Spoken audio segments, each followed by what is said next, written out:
السلام عليكم ورحمة الله وبركاته. الحمد لله رب العالمين، اللهم لك الحمد حمدا كثيرا طيبا مباركا فيه كما يحب ربنا ويرضى.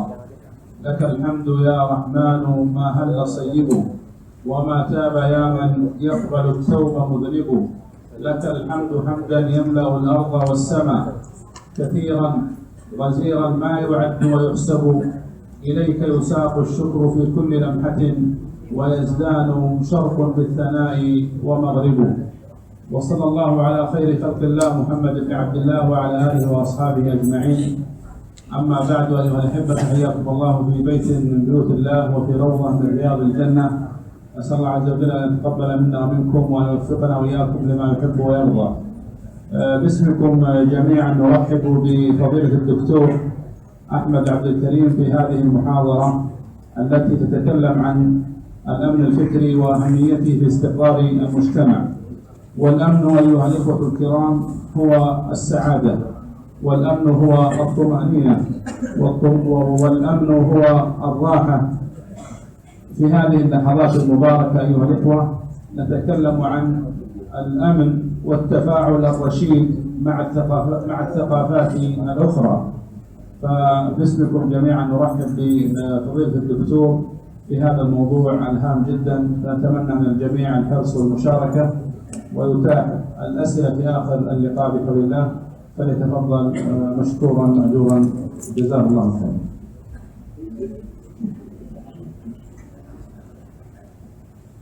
بسم الله الرحمن الرحيم. الحمد لله رب الشاكرين،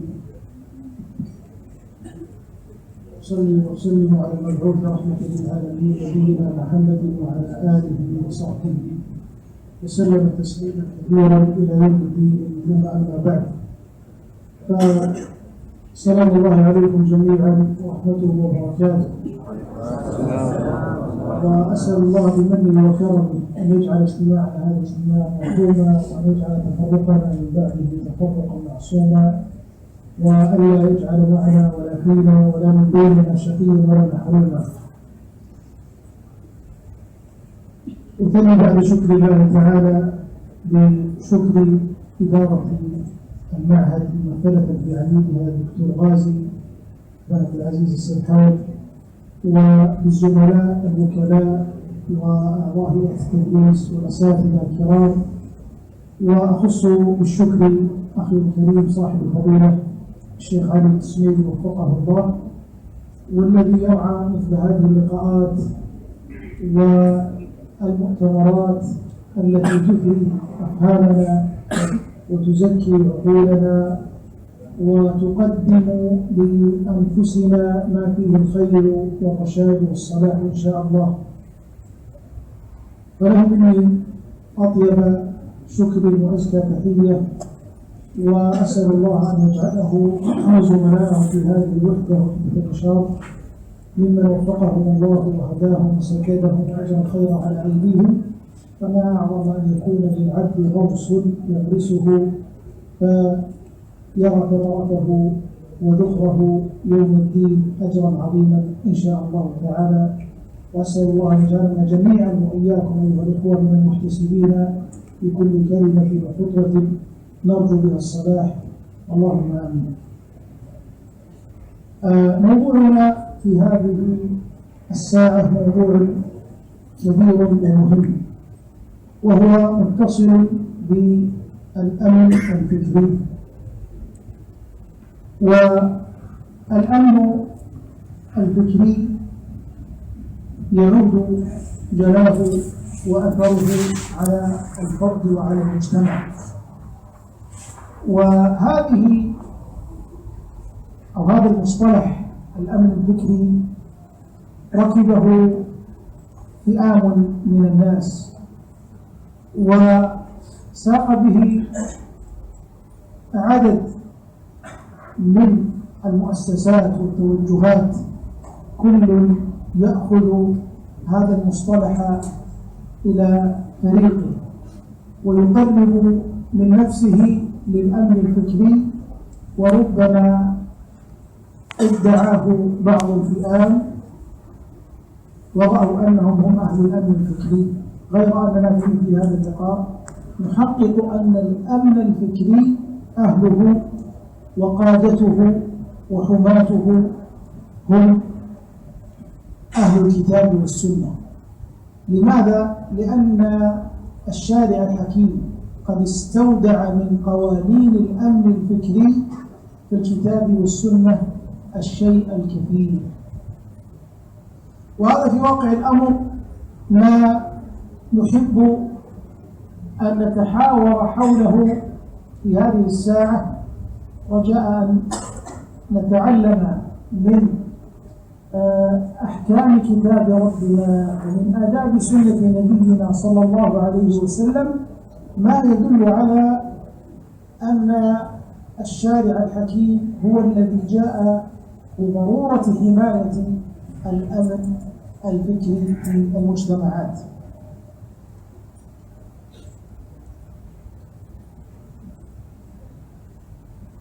يمكن أن يعرف الأمن بأنه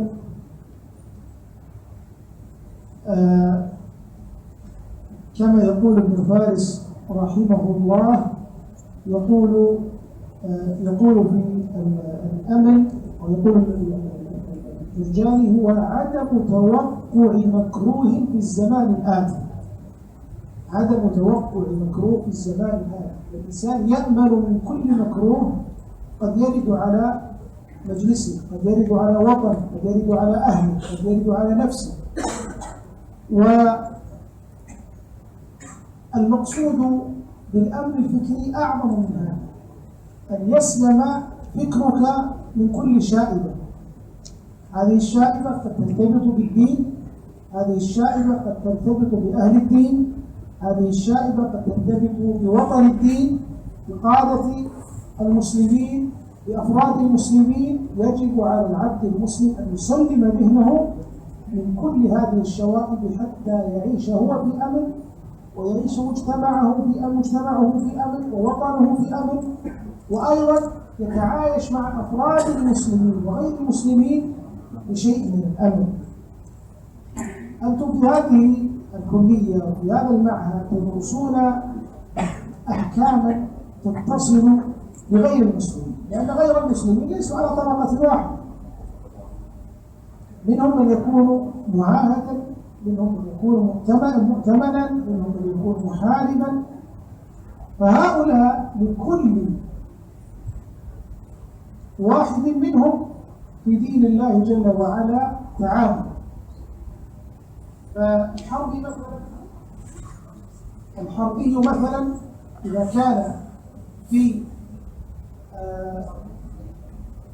حربه له تعامل خاص، وهو التعامل الذي جاء الإسلام بتسميته بالغلظة.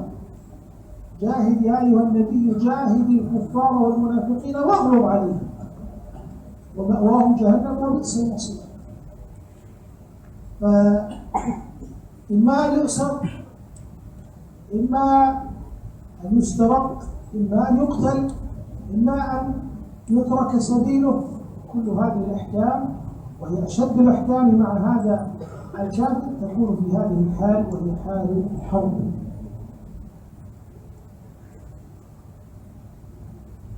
وهي كما قال الله جل وعلا: فإما من بعد وإما فداء. وفي آية أخرى في سورة الأنفال: ما كان للنبي أن يكون له أسرى حتى يثبت في الأرض يريدون عرض الدنيا والله يريد الآخرة. هذه أحكام القوة والغلظة.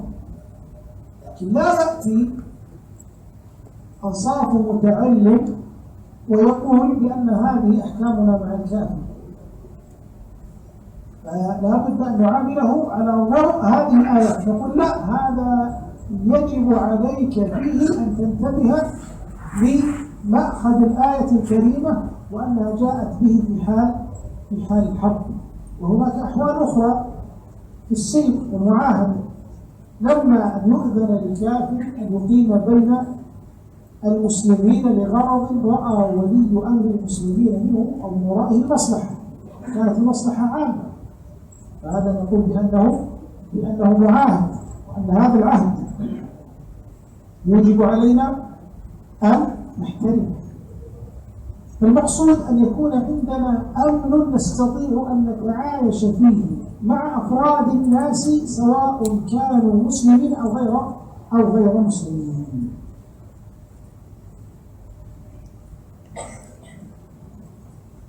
بالنسبة لمصطلح الفكر، بعدما تعرفنا على مصطلح الأمن، يعرفونه أو يعرفه أهل الاختصاص بأنه الفعل الذي تقوم به النفس عند حركتها في المعقولات، أي النظر والتأمل والتدبر والاستنباط. فالعقل البشري يخوض في فكر. هذا الفكر قد يكون من ورائه تحصيل جمع معلومات، قد يكون من ورائه تثبيت معلومة معينة، قد يكون من ورائه تدبر كوني وتدبر شرعي. كل هذه الأحوال يجب أن تعيش فيها في دائرة الأمن. ما الذي يقابل الأمن؟ يقابله الشذوذ الفكري.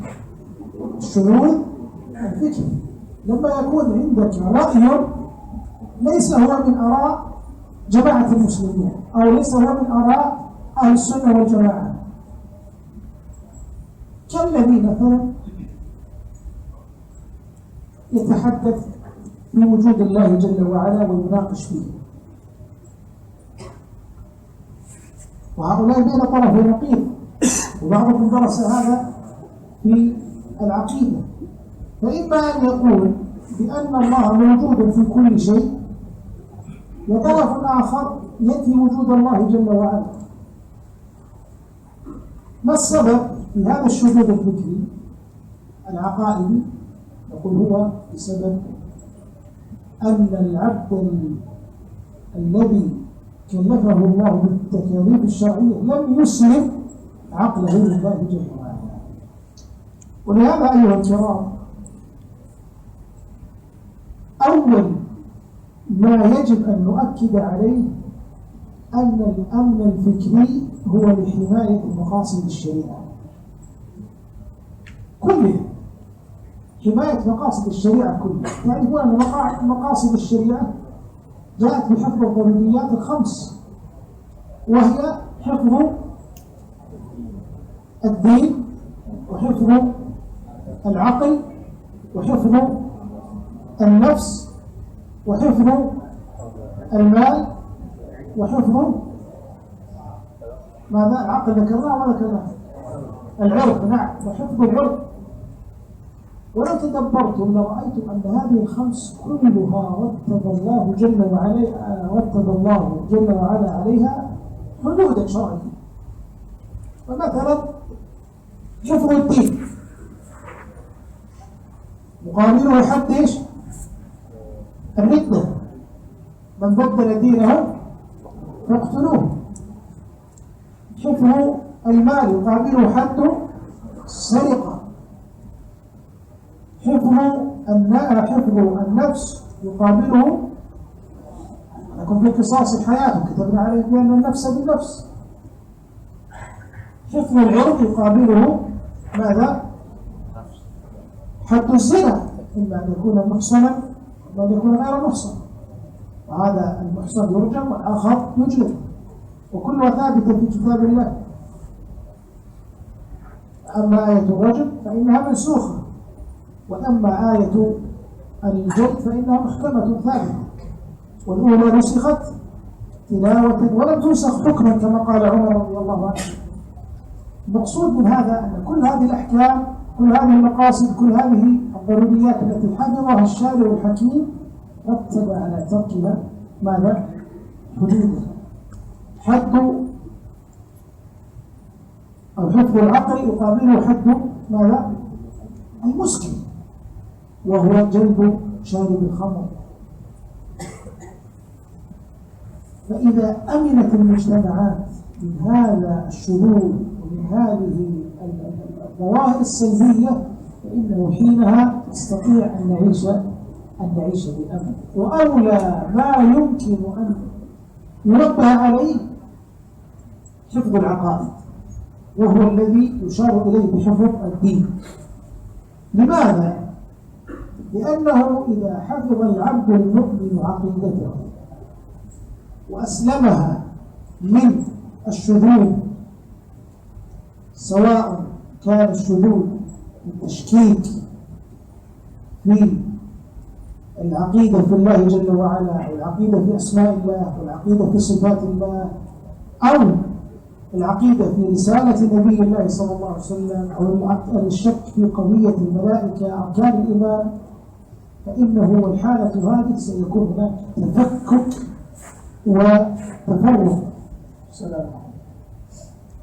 فإذا حفظ العبد المؤمن هذه العقيدة حفظا سليما، فإنه والحالة هذه يأمن، كما قال الله جل وعلا: الذين آمنوا ولم يلبسوا إيمانهم بظلم أولئك لهم الأمن، أولئك لهم الأمن وهم مهتدون. لا يمكن أن تجد الأمن الحقيقي إلا بما أشارت إليه هذه الآية الكريمة: الذين آمنوا ولم يلبسوا إيمانهم بظلم. في حديث ابن مسعود رضي الله عنه قال: يا رسول الله، أينا لم يلبس إيمانه بظلم؟ وظنوا أنه ظلم الأدنى، لأن الظلم الأدنى لا يسلم منه أحد، كل سيئة في واقع الأمر هي ظلم،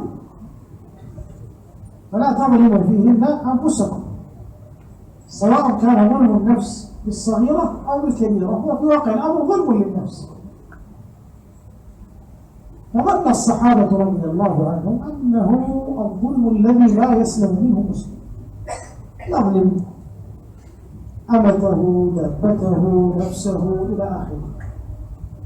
فأرشدهم النبي صلى الله عليه وسلم إلى آية سورة الرحمن: يا بني لا تشرك بالله إن الشرك لظلم عظيم. وهذا هو الركن الركين في تحقيق الأمل، الركن الركين في تحقيق الأمل. إذا قام في نفس العبد هذا الإيمان التام بالله جل وعلا وملائكته وكتبه ورسله، وأحسن الاعتقاد في أسماء الله وفي صفات الله، وقبل ذلك في إثبات وجود الله وما يتصل بهذه الأمور الغيبية إيمانا تاما لا يخالجه شك، حينها يتحقق في قلبه الأمل الذي وعد الله جل وعلا وجعل صاحبه في عباد المهتدين. والهداية ليست أمرا سهلا، لهذا النبي عليه الصلاة والسلام كان يكثر ويرشد من دعاء: اللهم اهدني سددني، اللهم اهدني فيمن هديت، علمه الحسن الحسين رضي الله عنه. المقصود أن الهداية والتوفيق والأمل يتحقق بهذا الأمر. ثم بعد ذلك يحافظ على نفسه من وساوس الشيطان، لأنه لا يقدح في إيمان العبد ولا يحرك إيمانه بأي وسوسة تخالجه إلا الشيطان، أعاذنا الله وإياكم، وأساليب الشيطان وخطوات الشيطان وأعوان الشيطان. ولهذا أمر الله جل وعلا بالاستعاذة من شره الذي يوسوس في صدور الناس. جاء في الصحيحين أن أصحاب النبي عليه الصلاة والسلام قالوا: يا رسول الله، يجد أحدنا في نفسه ما يتعاظم أن يتكلم به. وجدوا في أنفسهم شيئا يتعاظم أن يتحدث به بين يدي النبي صلى الله عليه وسلم. قال النبي صلى الله عليه وسلم: أوجدتم ذلك في أنفسكم؟ قالوا: نعم يا رسول الله. قال عليه الصلاة والسلام مرشدا لهم: ليستعذ أحدكم بالله ولينتهي، ليستعذ أحدكم بالله ولينتهي من هذا الوسواس الذي ينقدح في القلوب. جاء مصرحا بحديث آخر أنهم تكلموا في هذا الأمر صراحة بين يدي النبي صلى الله عليه وسلم، وهو أن الرجل أو أن المؤمن يقول: هذا الله فمن يصير به التسلسل بقضية هذا الله فمن خلق الله. هذه سلسلة عقلية شيطانية منعزلة عن الإيمان بالغيب. ولهذا كان الإيمان بالغيب كان الإيمان بالغيب هي المرحلة الصديقية التي يصل العبد بها إلى تصديق ما أخبر الله جل وعلا به وما أخبر به رسوله صلى الله عليه وسلم. فأمر المسلم بالاستعادة بهذا والانتهاء. وما بلغ أبو بكر الصديق رضي الله عنه هذه المرتبة إلا أنه آمن بكل ما جاء به النبي صلى الله عليه وسلم بغض النظر عن عرضه على العقل. ولهذا لما أخبر بأن صاحبه يحدث أنه صلى ليلة أسري به إلى بيت المقدس قال أبو بكر رضي الله عنه إن كان قد قاله فقد صدق، إيمانا بأن هذا لا يأتي إلا بحق وصدق رضي الله عنه وأرضاه. فالمقصود أن الإيمان بالغيب هو الحرز الذي يحقق لك الإيمان الذي وعد الله جل وعلا أهله بالهداية، الذين آمنوا ولم يلبسوا إيمانهم بظلم أولئك لهم الأمن وهم مهتدون. الركيزة الثانية وهي في واقع الأمر من الأهمية بمكان في حفظ أفكار المؤمنين ألا يشد العبد المؤمن عن ما كان عليه سلف هذه الأمة من الصحابة والتابعين والتابعين بإحسان الله، وذلك أن يحقق التدين في قلبه في كل اتجاه وفي كل باب من أبواب الدين. الخوارج حذر النبي صلى الله عليه وسلم من فكرتهم، وحذر النبي صلى الله عليه وسلم من رأيه، وحذر النبي صلى الله عليه وسلم من توجهاته. ولما جاءه قيصرة التميمي قال النبي صلى الله عليه وسلم جاء مرتين، وهذا هو أول بوادر الشذوذ، أن يعترض العبد على كتاب الله أو على سنة رسول الله صلى الله عليه وسلم أو على الحق الذي جاء من عند الله. فقال لرسول الله اعدل يا رسول الله، قال ويحك ومن يعدل إلا الله؟ هل أحد يشك في قسمة النبي صلى الله عليه وسلم؟ هل أحد يساوره أن رسول الله صلى الله عليه وسلم يظلم ولا يعدل؟ وقد جاء في حق من حقوق الله جل وعلا وهي المغالبة. ثم لما رأى رسول الله صلى الله عليه وسلم اعتراضه دعاه خبر السماء يذكره بأن هذا الرجل يخرج من ظهره قوم ذكر بصفتهم صلى الله عليه وسلم الخروج على نصوص الكتاب والسنة. ثم ذكر عليه الصلاة والسلام أنهم يخرجون من الدين ولا يعودون إليه كالسهم، نعم كالسهم إذا رمي من نصله، ذلك أن السهم لا يعود السهم إلى نصابه.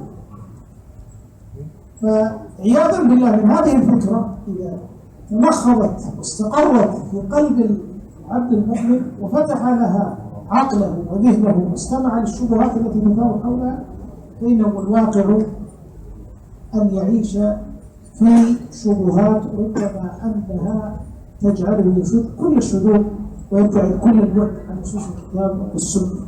ولهذا ما تجرأ على أصحاب النبي صلى الله عليه وسلم، على الخلفاء الراشدين رضي الله عنهم، ولا قتل عثمان رضي الله عنه إلا بأفكار شيطانية مسمومة استقرت في أذهان أولئك الخلق الذين يدعون أنهم حماة للشريعة وأن الدين ينصر بخنجر يوضع في صدر عثمان رضي الله عنه. ولأجل هذا لا يستكبر الشاب أن يبلغ به موقع مشبوه أو فكرة مشبوهة أو صاحب مشبوه، أن يبلغ به إلى هذا الحد. وربما رأينا في واقع الأمة الإسلامية على امتدادها خص بالذكر الواقع المعاصر من لا يتجرأ أو من يتجرأ عفوا ولا يستحي أن ينطلق بتكفير علماء المسلمين لأنه في ذهنه سابقة وفكرة مستقرة أن هؤلاء ليسوا على الصراط الذي رسمه هو في نفسه للإسلام وأهل الإسلام. وهذه حبال الشيطان يلقيها بهذه الطريقة، أن يرسم للعبد أن الخطة والمنهج الذي يجب أن يسلكه أفراد المسلمين وعلماء المسلمين هو ما يمليه عليه، ثم يبدأ عليه بالإملاءات ولا يبتعد كل البعد عن نصوص الكتاب والسنة، لكن يحرف فيها حتى إذا استقر في ذهنه. قال ابن معين: ركب عليه أفراد المسلمين وجماعاتهم وصنفهم بتصنيفهم يبعدهم عن الصراط السوي ثم حكم عليهم بالتكفير. وهذا في واقع الأمر أيها الشباب أنه باب ضلالة، ولهذا يحرص طالب العلم على أن لا يزور إلا المواقع الموثوقة، وأن يتلقى العلم من العلماء والأساتذة الذين يثقوا إن شاء الله جل وعلا بعلمه. لا يدخل على موقع لا يعرف من وراء هذا الموقع ثم يقول أدرس العقيدة من خلال فلان الفلاني، ولا يعرف من هذا الرجل، ولا يعرف أيضا في ساحة العلم ولا العلماء، ولا يراه بشخصه، ولا تستضيفه جهة موثوق بها ويتلقى عنه. ولهذا في واقع الأمر ما أضر شبابنا ولا أضلهم إلا هذه المواقع وهذه. وأذكر أنه في أثناء الدراسة الجامعية جاءت هذه الأفكار تباعا إلى الساحة الإسلامية صحة العبارة، وبدأ بعض الشباب بتلقي هذه الأفكار والبحث عنها والذهاب إلى أهل شأنها، حتى أني أذكر أن أحد من درس معي عدة مستويات في الجامعة كان قد ذهب إلى بآخر مطافه ورأيه إلى أنه لم يبقى من المسلمين أحد يذكر، وهذا في حقيقة الأمر كان غاية الشذوذ عياذا بالله، بل بلغ به الأمر إلى أن كفر أبوه والده ووالدته. وبعض أصحابه الذين كانوا معه على هذا الطريق اختلف معهم في قضية واحدة فكفرها. يتعجب الإنسان كيف يبلغ العبد المسلم المتعلم إلى هذا الرجل. نعم أنا هذا الرجل أعرفه وكان إماما وخطيبا في المسجد، كان الرجل على استقامة في أول أمره، لكن هذه الشبهات أشبه بالسحر في تغيير الحال. وقد قضى نحبه وقتل والله يتولى حسابه، لكن المقصود أن هذا الشذوذ في هذه الفكرة خروج على جماعة المسلمين، تكفير أعيان المسلمين دون حياء، أدنى شبهة يقضي بها على الأمة الإسلامية كلها. اعلم أن هذه النابتة هي نابتة سوء ونابتة شر، وإذا رأيتها في قلبك إياك أن تغذيها وإياك أن تسقيها. راجع العلماء، راجع من يكشف لك هذه الشبهة، راجع من تتساءل معه من أهل الاختصاص في هذه القضية، وأكثر من دعاء النبي صلى الله عليه وسلم: اللهم يا مقلب القلوب ثبت قلبي على دينك. بعض الناس يظن أن هذه العبارة أو هذا الدعاء أنه مقصور على قضية الثبات والردة فقط. لا، ليست على هذا فقط. نعم القلوب بين أصبعين أصابع الرحمن يقلبها كيف يشاء، لكن القضية قضية أن تكون على نهج النبي صلى الله عليه وسلم، على الاستقامة التي ترك النبي صلى الله عليه وسلم أمته عليه.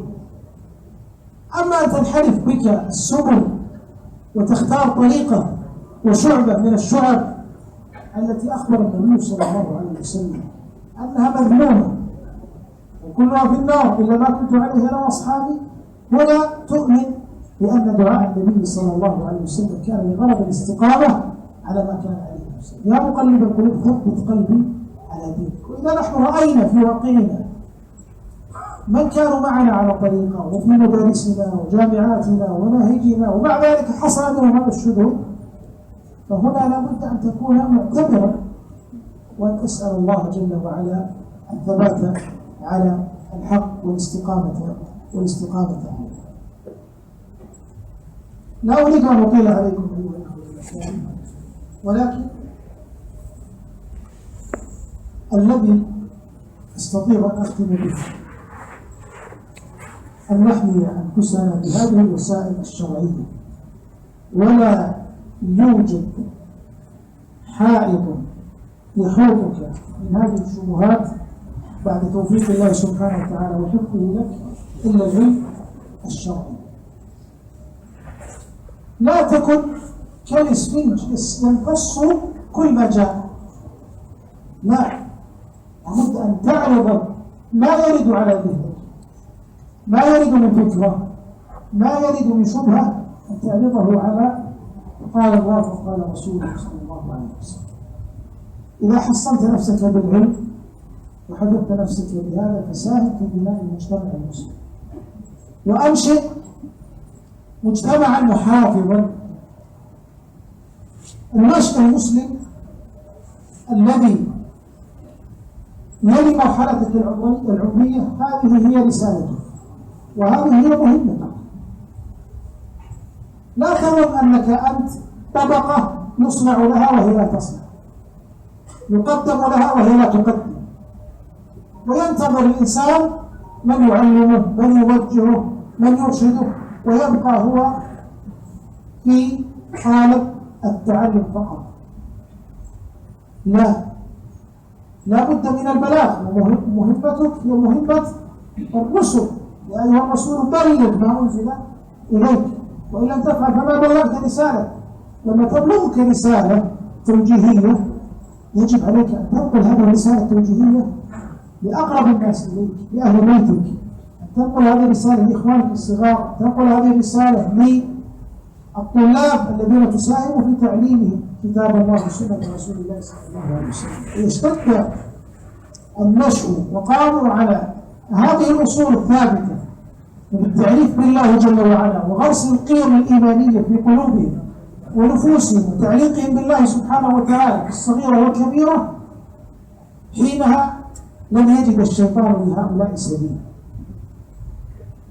ولأجل هذا إذا كان الله جل وعلا قد وعد أهل البيوت العامرة والقلوب العامرة بكتاب الله، وعدهم من الحفظ التام من الشيطان وحزبه وشبهته ووسواسه، فما الظن بتعليمك وإرشادك لأهداف ومقاصد كتاب الله جل وعلا وسنة رسوله صلى الله عليه وسلم. البيت الذي تقرأ في سورة البقرة لا يقربه الشيطان. إذا نحن نعرف من هذا القلوب والبيوت التي يسكنها الشيطان والقلوب والبيوت التي لا يسكنها لا يقربها الشيطان. القلب الذي ليس فيه شيء من القرآن كالبيت الخرب. البيت الخرب مأوى للشياطين. لا تجعل قلبك أنت بيت خرب، كل شبهة تصل تستقبلها، تنعمي في الشهوات، تنعمي في الشبهات، وتكون عبدا مظللا بهذا الوسواس الذي يليه عليك الشيطان ويسكن قيادك. لا بد أن تعمر نفسك وتعمر قلبك وتعمر من ولاك الله شأنه وأمره حتى يعيشوا في هذا الأمل الذي وعد الله جل وعلا به أولياءه. أسأل الله جل وعلا أن يجعلنا وإياكم من الهداة المهتدين، ونعوذ بالله أن نكون من الضالين أو المضلين. يعصمنا وإياكم من وسواس الشيطان ونفخه ونفثه، وأن يجعلنا وإياكم من الدعاة للخير، ونسلك بنا سبل الخير واستعملنا في طاعته. وصلى الله على نبينا محمد وعلى آله وسلم.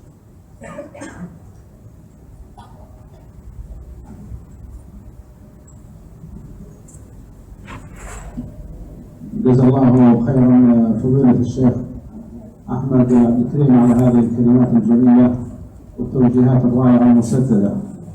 نترك المجال أيها الطلاب والطالبات لطرح الأسئلة فمن كان له سؤال فليتفضل سواء من الطلاب أو الطالبات. تفضل.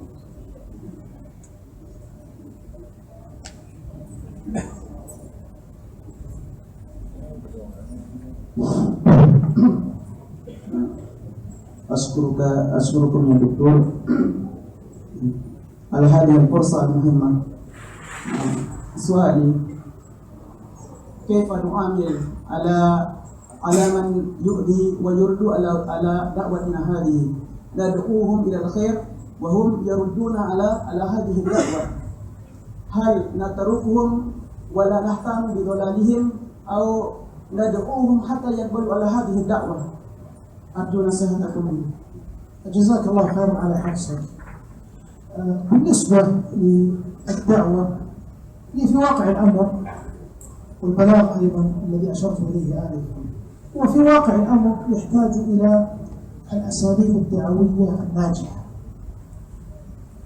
وهذه الأساليب الدعوية لا بد في واقع الأمر من دراستها والنظر في ما يحقق المصلحة من إبداء الكلمة الطيبة، الرسالة الناجحة، وأيضا مما يحقق درء المفسد.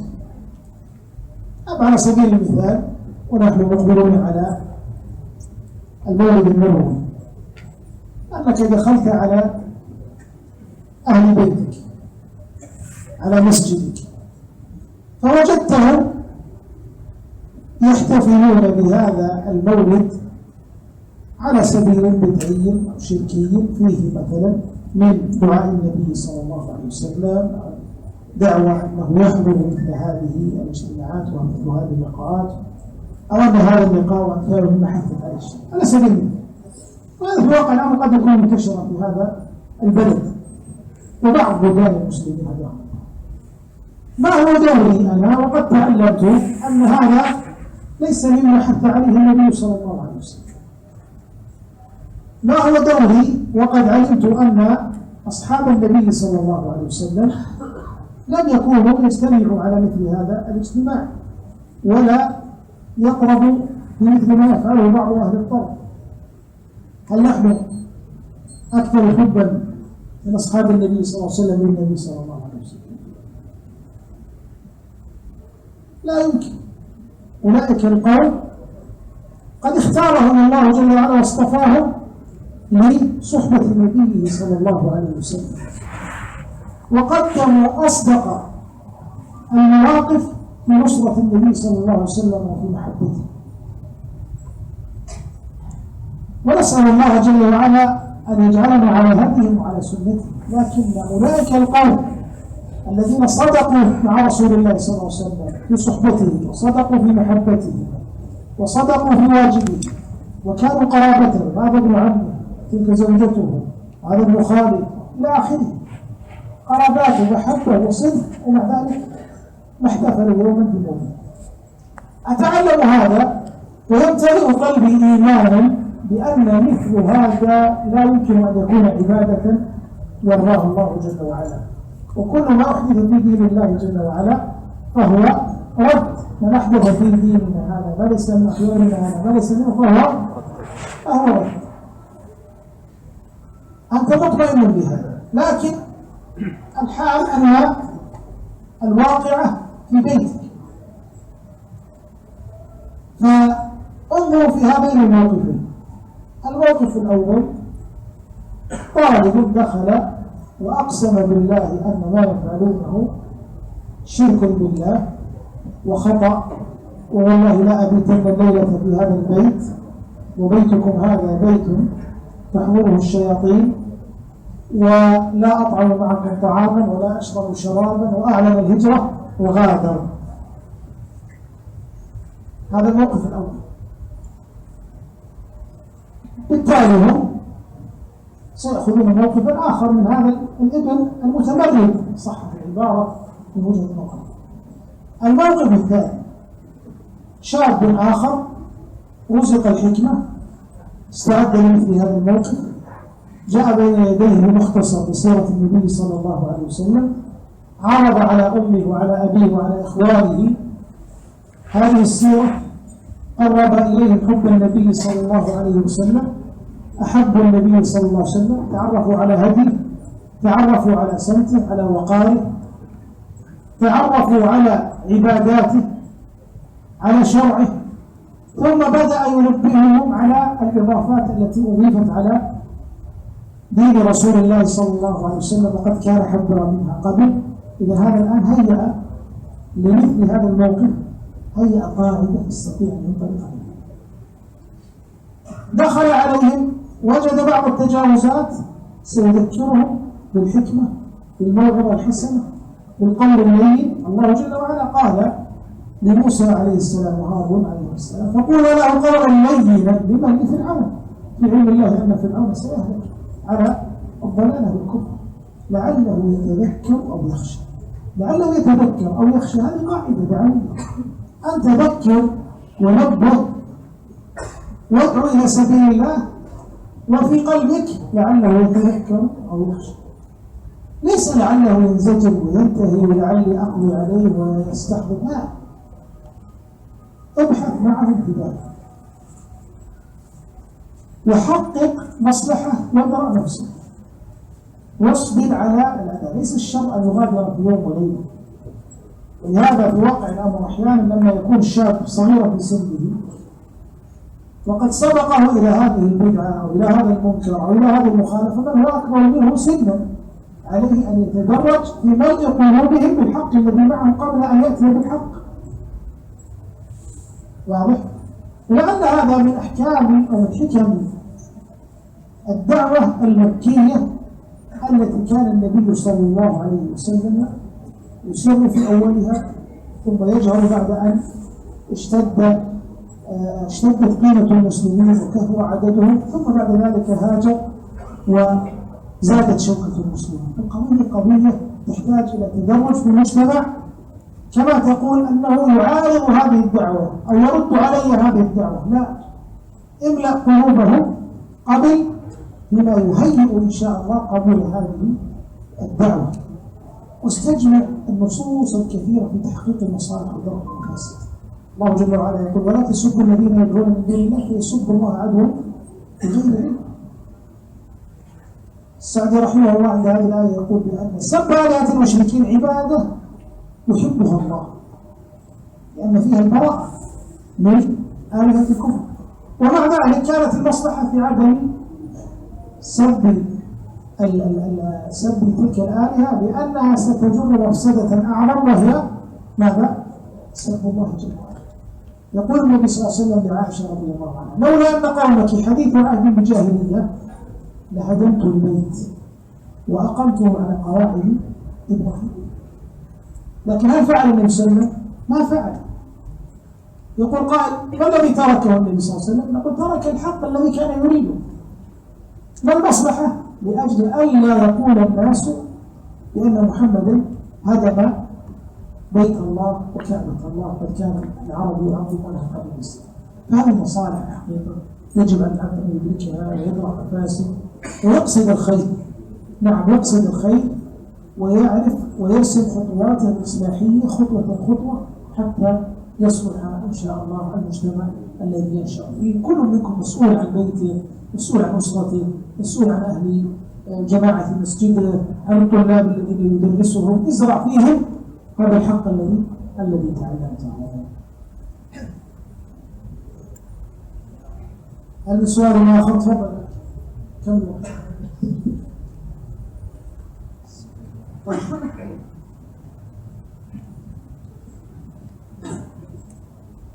وإن كان للقسم الآخر الطالبات إن كان لديهم سؤال فنأخذه بعد سؤال هذا الطالب ثم نختم اللقاء إن شاء الله. تفضل. شكرا جزيلا يا دكتور. سؤالي: كيف يكون العقل المؤمن حقيقة العقيدة الصحيحة حتى لم يقع شذوذ الفكر وشذوذ العقيدة؟ فشرعنا ما بين العقل المؤمن إلى الوصول إلى الفكر الأمن وقرب الأمن ورغبة بالعقيدة الصحيحة. شكرا. أولا العقيدة الصحيحة لا بد من تعلمها، وهذا العلم بإذن الله يدفع عنك الشبهات قد فطر الله جل وعلا النفوس على صحة الاعتقاد، فطرة الله التي فطر الناس عليها. وفي الحديث الذي تعرفونه جميعا: كل مولود يولد على الفطرة فأبواه يهودانه أو ينصرانه. ما قال عليه الصلاة والسلام أو يمسلمانه مثلا، يعني أنهما يدعوان للإسلام، لأن الفطرة التي فطر الله جل وعلا النفوس عليها هي توحيد الله سبحانه. ولهذا من ظن بعض المتخوف في العقليات ندم على هذا في آخر حياته وقال: أتمنى أن أموت على ما تموت عليه عجائز نسابون. العجائز الذين قام في قلوبهم حب الله وإخلاص العمل له. فهذا هو أصل الفطرة. لما تعرض الشبهات ويتعلم العبد المسلم بعض العلوم التي يريد أن يتمها بمعلومات أخرى، نقول لا بد أن تستتم هذا العلم من منبعه الصالح. ثم بعد ذلك وظيفة العقل. ما هي وظيفة العقل؟ العقل بين أمرين: إما أن يخوض في أشياء مجردة، هذا لا يعارض الإسلام عليه، والله جل وعلا لما أوجد لك هذا العقل ما منعه من التدبر ولا التفكر ولا الخوض في معاني كتاب الله وفق ما أراد الله جل وعلا. وإما أن يخوض في أمور غيبية، هذا لا سبيل للعقل البشري أن يصل إليها. الله جل وعلا قال في أسمائه، قال في صفاته: ليس كمثله شيء وهو السميع البصير. فنفى وأهلك سبحانه وتعالى. ليس كمثله شيء، لا يمكن أن توجد نظيرا أو مثلا تضربه في ذهنك ثم تقيس الله جل وعلا عليه. العقل البشري يدرك بالقياس. لما أحدثك أنا عن جبل في منطقة أبها في المملكة العربية السعودية، ما أحد منكم زار أبها، أقول هذا الجبل فيه كذا وفيه كذا وفيه كذا، كل واحد منكم رسم في ذهنه تصور عن هذا الجبل، أليس كذلك؟ لأن الجبل في ذهنك رأس وله أكتاف وقد يكون عاليا على حسب وصفه، فأنت ترسمه في ذهنك عالي، أليس كذلك؟ إذا هذا مثال استطعت أن تضرب عليه في ذهنك أو مشاهداتك، مثل استطعت أن تضربه فتقيسه. لكن الله جل وعلا ليس له مثيل تستطيع أن تقيسه. إذا نسلم بأن كيفيات الصفات ماذا؟ مما توجب الإيمان بالله سبحانه وتعالى وأنها حق وأنها كمال، لكن لا نستطيع أن نخوض فيها بشيء من التشبيه ولا التكبير. ويبقى الإيمان وإثبات ما أثبته الله جل وعلا لنفسه. واضح؟ فهذا الأمر وأمثاله نقول لا سبيل للعقل أن يصل إليه. وهو كما يقول شيخ الإسلام أنه كالسقف، ماذا؟ الذي العقل له سقف، إذا وصلت إلى هذا السقف لا يمكن أن تتجاوزه إلى ما فوقه من الغيبيات. والذي ضل في من ضل وهو ينتسب إلى الإسلام أو إلى القبلة، ينتمي إلى قبلة المسلمين، قد خاضوا في هذه الغيبيات، وخوضوا في هذه الغيبيات أرضاه فعاد حائرا لا يخرج بنتيجة، أو أنه مناقض بكل مذهب يذهب إليه، نسأل الله العافية والسلام. Assalamualaikum Ustaz. Assalamualaikum.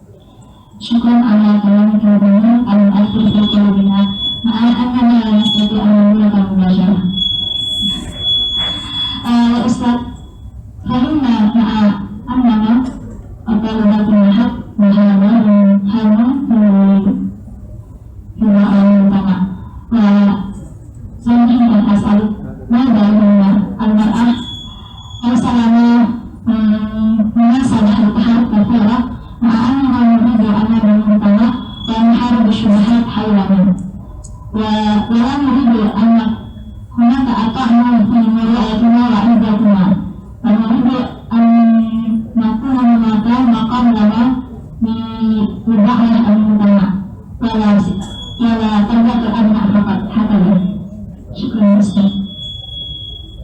بارك الله فيك. الذي فهمت أنك تسألين عن دور المرأة أو الطالبة في مجتمعها. الكلام السابق في واقع الأمر هو يعني عام للطلاب والطالبات، ودور المرأة في بلاغ رسالة الله ودعوة المجتمعات إلى الحق، وكدور طالب العلم. والحمد لله لا تزال كتب التراجم تحفظ للمرأة حقها ونصيبها في تعليم الحق وبلاغ رسالة الله. ولهذا كل ما تقدم في واقع الأمر يوجه مثله للمرأة، لها دور رائد في إصلاح بيتها، تربية أطفالها على الحق،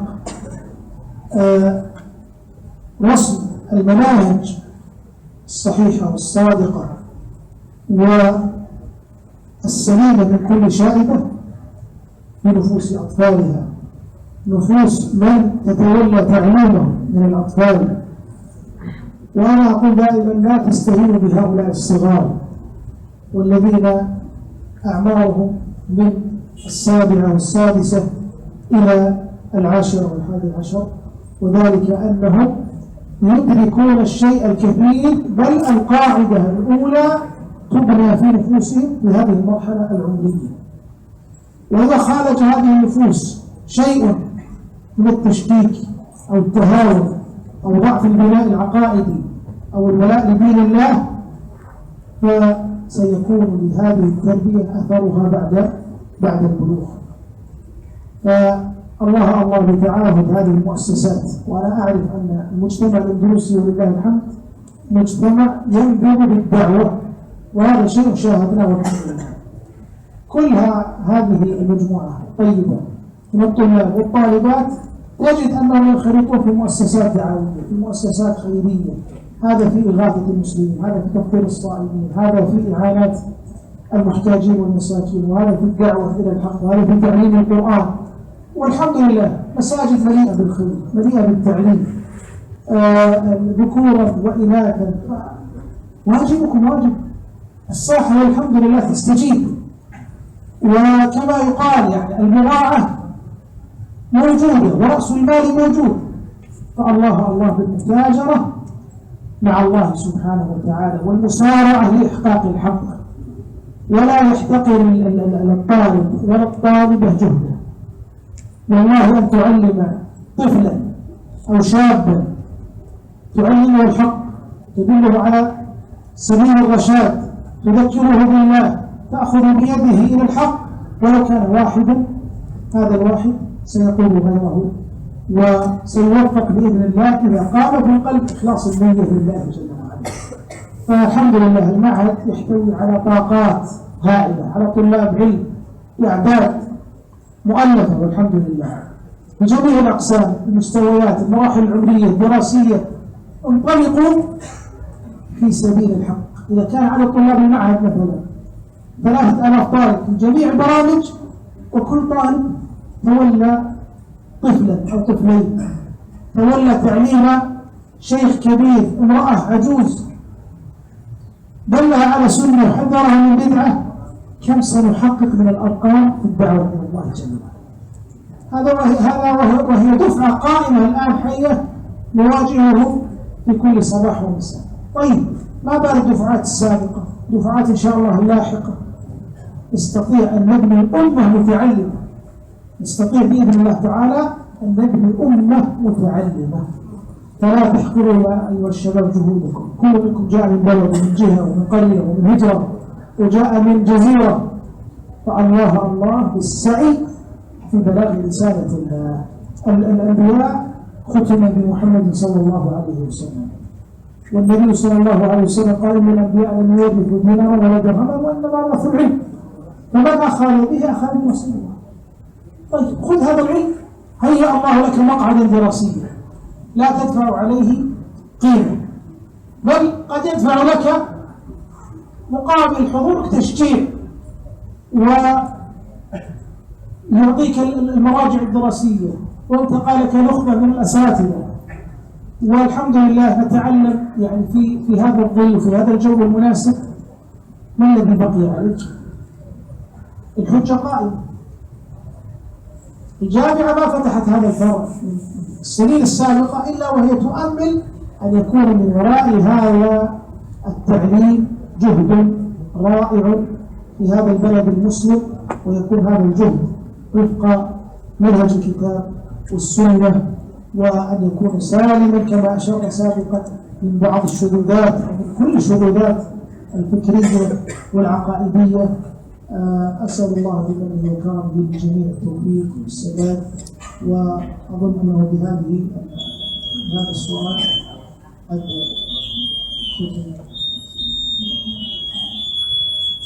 أيها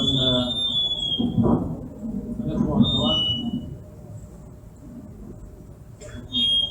بهذا نختم وإياكم هذا اللقاء الطيب المبارك، ونتقدم بالشكر الجزيل لفضيلة الدكتور أحمد عبد الكريم على هذه الكلمات الجميلة والتوجيهات الرائعة المسددة. ونشكر لكم أيها الطلاب والطالبات على حضوركم وتفاعلكم مع هذه المحاضرة، وإن شاء الله سوف نلتقي بين فترة وأخرى في المحاضرات القادمة منوعة بفضل الله عز وجل. نسأل الله تعالى لنا ولكم العلم النافع والعمل الصالح. صلى الله وسلم على نبينا محمد وآله وأصحابه أجمعين.